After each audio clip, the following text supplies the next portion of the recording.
what I'm going to get into next is the AND rules. AND rules. AND rules sounds like androids or somebody drools.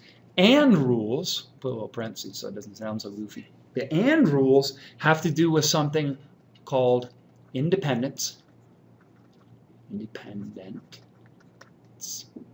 or dependent.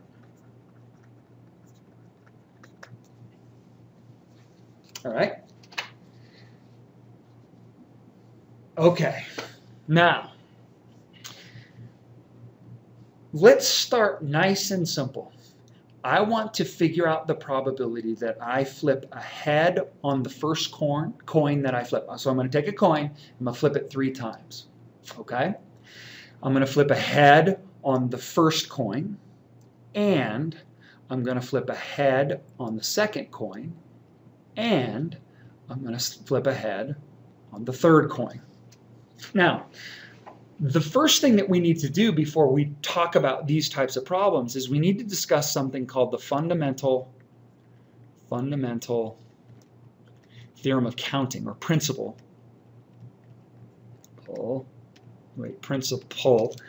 That's the guy that runs the school, or gal, as it may be. Let's see. Principle of counting. What I need to do is figure out the size of the sample space when I flip these 3 heads, or excuse me, when I flip these 3 coins. The fundamental principle of counting says that if I have 2 outcomes on the first flip, and I have 2 outcomes on the second flip, and I have 2 outcomes on the third flip, since I'm combining all 3 of these flips to make a head on the first, and a head on the second, and a head on the third, I multiply them. So the size of my sample space when flipping 3 coins is 8 separate outcomes. And we could actually list them all. I mean, check it out. If I go, let's see, I could go head, head, head. I could go head, head, tail, head, tail, head, tail, head, head, tail, tail, tail, tail, tail, head, tail, head, tail, and head, tail, tail. Total of 8, just like I promised. The types of fundamental principle of counting problems that you may have seen is, let's say that there are 4 salad choices at a restaurant. There are 5 entree choices at a restaurant. There are 3 dessert choices at a restaurant. How many distinctly different meals can I make? Well, it appears that there are 4 times 5 times 3, which is 60. That all has to do with fundamental principle of counting. And it's really helpful for us when we're trying to figure out sample spaces, especially in AND problems, because we're building something that happens simultaneously. We're building a 3-coin problem. All right, so think of flipping flipping a coin 3 times is the same thing as flipping 3 coins. But if 3 coins fall in front of you, there's no real order implied in that. But we need to really think of this as being a different order. So think of it as flipping a penny, a dime, and a quarter all simultaneously, because then that order comes into account. Okay, so let's go back to this guy right here. Let's go. I'm going to kick over a page just to have myself a little bit more room. So the probability of a head on the first. And I'm going to get shorthanded with that here in just a little bit. There's a shorthand for AND that makes it simple for lazy guys like me. All right? Now, the first question that you have to ask is it independent? In other words, let's talk about independent events. Events are independent if they don't affect each other's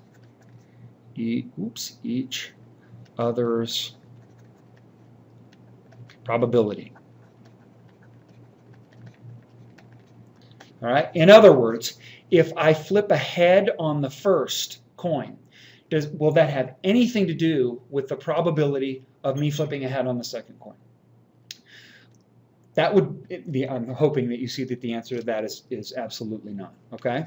Now think of another independent event as if I take a deck of cards and I shuffle them up, and I do, let's see, the probability of, I want to know that the probability of getting a jack on the first, and if I get a jack on the second, but I'm gonna replace. So with replacement, in other words, I'm going to replace the card after I've drawn this first card right here. So I draw a card and I look at it and then I stick it back in the deck and I reshuffle. All right. Now notice that there's 52 cards for the first jack and there's 52 cards for the second jack. So the probability of those are not affected at all. So if I get a jack on the first, the probability of getting a jack on the second is not affected at all. Now, if they are independent events, the fundamental principle of counting is in full effect. We get to use that little piece of information, and all we do is we take their probabilities. The probability that I get ahead on the first one is a half. The probability that I get ahead on the second one is a half.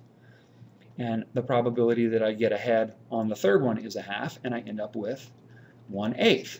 Now, we actually did that graphically over here. Look at this. When I listed my sample space, isn't that the outcome that we were looking at for this probability? Woohoo! There is one way to get 3 heads, and there are 8 total possible outcomes in the sample space. Guess what? 1 in 8. For the jacks problem, let's do that one real quick. Whoa, where's my pen? The jacks problem, there are 4 out of 52, and there are 4 out of 52 because I replaced it, but this is really 1 out of 13. And 1 out of 13. Because I replaced it, that implies that the events are independent, so I get 1 out of 169. That's the probability. Now, I'm going to flip, so I'm going to go back to a problem that we did with the OR statement. Now, watch this. I'm going to do exactly the same thing. Let me change colors real quick. Looky here. Notice here I wrote the probability of getting a heart or a jack. So really what's happening is I'm doing 2 things at once, but I'm really looking for the probability of either one or the other. Now watch what happens if I bring this over and I go, the probability, wait, I'm sorry, back that up. I apologize. A 6 or a jack. I'm rolling a die and I'm drawing a card, but I'm saying or. It's one or the other. All right, or both, but I can't count it twice because I use that or statement. Over here, if I write this as the probability of a 6 and a jack, notice that conjunction is really, really important. It's the cornerstone of figuring out probabilities correctly. That's a whole different ballgame. Now, they are still independent of one another. If I roll a die and I get a 6, it does not affect the probability of drawing a jack out of a deck of cards. Likewise, if I get a jack out of a deck of cards, it doesn't affect the probability of rolling a 6 on the die. But the thing that you have to understand is that when I roll the die and I draw the card, what I'm looking at is a 6 on the die. Oh, I'm going to screw this up big time. A 6 on the die and on the card, a jack.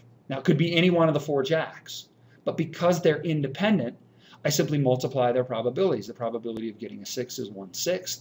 The probability of getting a jack is 4 out of 52. There are 4 jacks out of a total of 52, or 1 out of 13. And what is that? That's 1 out of 78. There are 78 total outcomes in an AND statement like this where I roll a die and I flip a card. We could list them if we had more time, but we don't. All right? Now, I know the question that's nagging in the back. Whoa, what just happened there? I hit the wrong button, apparently. I know the question that's nagging in the back of your head and that question is, well, what if they're not independent? Let's go back to here. Well, then they are dependent. So let's say that I want to find the probability of jack on the first and jack on the second. Now, in this case, we're going to do this without. Let's go without replacement. In other words, I draw a card and I get a jack, but I don't put the card back in the deck and reshuffle it. Okay? The probability of getting a jack on the first is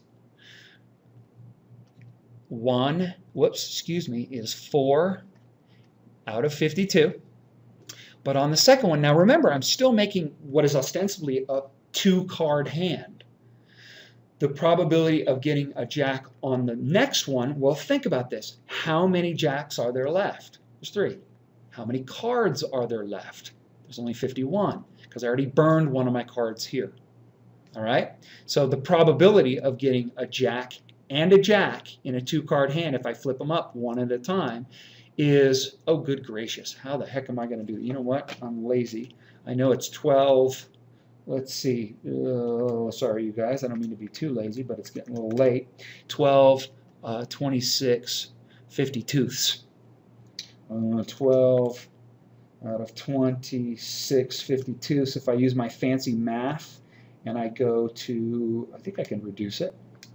1 out of, this is 1 in 221 times. Which means, excuse me, if I take a deck of cards and I flip up 2 cards, the probability that both of those cards are jacks will happen 1 in 221 times. And here's a little food for thought. What are the odds that it happens? Well, if the probability is 1 in 221, then the odds, where's my pen? Wow, I'm way off of there. Then the odds, the number of ways that it can happen is 1. The number of ways, this represents a reduced sample space of 221. If I pull one value out, it's 220 to 1. Which means if we're playing a game and I win the game and I bet $1, I get $220 plus my dollar back. Okay? Okay, so what we need is some good old-fashioned notation here. Okay? And I'm going to give that to you right now. So let's do this first. For independent events,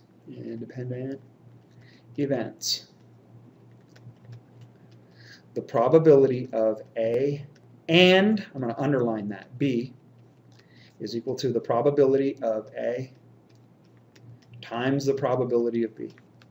All right, just like we did before. For dependent events, I'm getting better at writing. No, events, or not. There's an event. Oh, good God. Let's just call that an event. Can we agree? The probability of A, notice again, and versus or, that's really, really key, is equal to the probability of A times the probability of B given A. Now, this little thingy-dingy right here is given. Now, let me explain what that means. This probability right here, really, we can interpret this as this is the probability of a jack given a jack drawn on the first card. Sorry about my craziness right here. Okay? Probability of B given A. But the key is that conjunction. If it's or, you've got a whole different set of rules and you've got a whole different set of questions that you have to ask yourself. The or rules is it mutually exclusive or are they disjoint? Are the sets disjoint? Probability of A or B, if they are not mutually exclusive, you've got a different formula. If you're looking at an and, the problem is that the examples, which we'll do a ton of these in class. Remember, I'm just giving you the information right now. The problem is the way in which problems are written, you can't always tell. It's difficult to tell whether it's an and or an or statement. But before you can proceed at all, you have to know whether it's an and or an or statement. Okay? Well, that gives you some rules. That's really, believe it or not, that is the total of all of the rules for probability. It really is. They get more complicated when we start mixing and matching and if we do a whole bunch of different things. Like, for example, let's say that the probability that let's make a 3-card hand. So let's say the probability that I get a heart on the first one and a heart on the second one and a heart on the third one. Now, hopefully you see these ands, and the first question that you ask yourself is this with or without replacement? Because that would imply independence. Let's say that this is without replacement. Okay, well, that's easy. I know that there are 4 hearts in the deck and there are 52 cards, so it's 4 out of 52. For the next one, there's only 3 hearts left. There's a total of 51 cards left. And for the last one, there's a total of 2 hearts out of 50, and then we do our thing. However, if it's with replace, then it's going to be 4/52ths, sorry about my notation here, times 4/52ths times 4/52ths, because I keep sticking that card back in, or 4 out of 52. 4 out of 52 cubed. All right? We've got some really good formulas to work with, and believe it or not, there aren't any more formulas that pertain to probability left. That's all we got. Hope you enjoy.